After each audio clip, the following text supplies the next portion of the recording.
एक समय की बात है। प्राचीन भारत के एक शांत पहाड़ी गांव में एक युवती रहती थी, आर्या।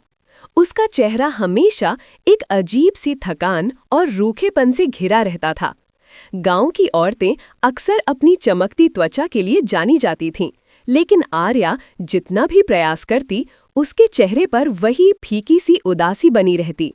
वो कई तरह के साबुन, क्रीम और तेल आजमा चुकी थी, लेकिन कुछ भी काम नहीं आया। एक दिन वो नदी के किनारे अकेले बैठी थी जब उसकी नजर एक वृद्धा पर पड़ी जो पानी में जड़ी बूटियां धो रही थीं। उसके बाल सफेद थे, लेकिन उसकी त्वचा सुनहरी धूप में किसी कमल की पंखुड़ी की तरह चमक रही थी। आर्या से रहा नहीं गया और वो उनके पास जाकर बोली, माई, आपकी त्वचा इतनी सुंदर कैसे है? मैं कितनी चीजें आजमा चुकी हूँ, पर कुछ फायदा नहीं होता। वृद्धा मुस्कुराई और बोली, बेटी, त्वचा को बाहरी चीजें नहीं, शुद्ध चीजें चाहिए।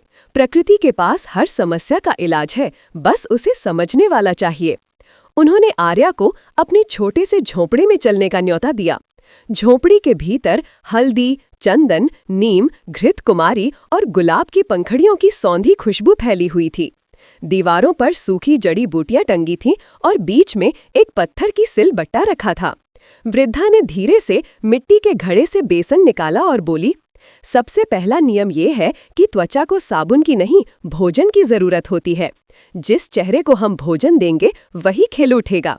उन्होंने बेसन में चुटकी भर हल्दी, थोड़ा सा कच्चा दूध और कुछ बूंदे नींबू का रस मिलाया। मिश्रण को सिल पर घिसते हुए उन्होंने कहा, ये उपटन है। सदियों से स्त्रियां इसका उपयोग करती आई हैं। यह चेहरे से मैल, टैन और जमाव को निकाल देता है। आर्या ने उपटन अपने चेहरे पर लगाया और कुछ ही मिनटों में उसकी त्वचा पर एक हल्की गर्मी से महसूस हुई। धोने के बाद उसे एक नरमी का एहसास हुआ जो उसने कई महीनों से महसूस नहीं किया था। वो आश्चर्य से बोली, माई, ये तो जादू है। वृद्धा ने मुस्कुराकर कहा, जादू नहीं बेटी, आयुर्वेद है।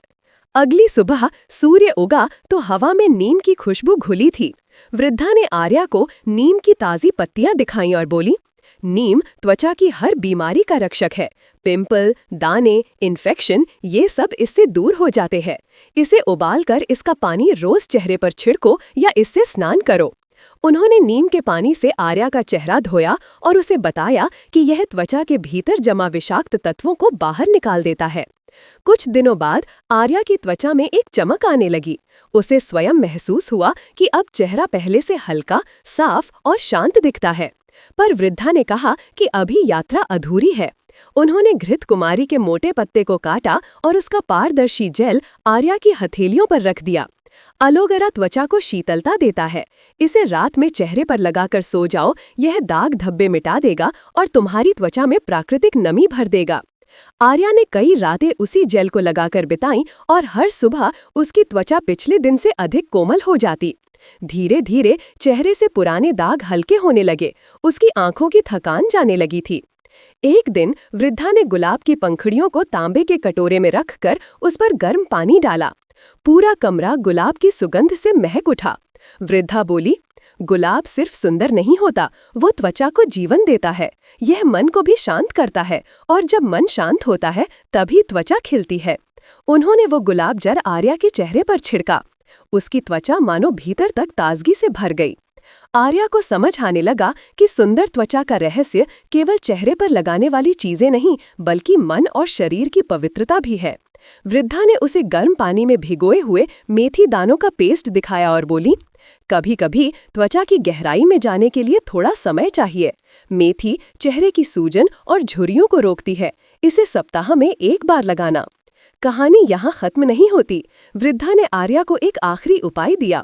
असली सौंदर्य तब आता है जब शरीर के भीतर का अग्नि संतुलित होता है। रात में सोने से पहले गुनगुने दूध में थोड़ी सी हल्दी मिलाकर पीना। यह रक्त को शुद्ध करेगा और चेहरे पर भीतर की चमक लाएगा। कुछ ही हफ्तों में आर्या का चेहरा बिल्कुल बदल चुका था। उसकी त्वचा गुलाबी, नम और जीवंत दिखने लगी। गांव की स्त्रियां अब उससे नुस्खे पूछने लगीं। वे कहते, आर्या, तुम पर तो मानो प्रकृति ने हाथ फेर दिया हो। आर्या मुस्कुराती और कहती, प्रकृति नहीं, आयुर्वेद ने। बस किसी ने मुझे सिखा दिया कि सुंदरता खरीदने की चीज नहीं, समझने की चीज है। समय बीता और आर्या खुद गांव की नई वैद्य बन गई।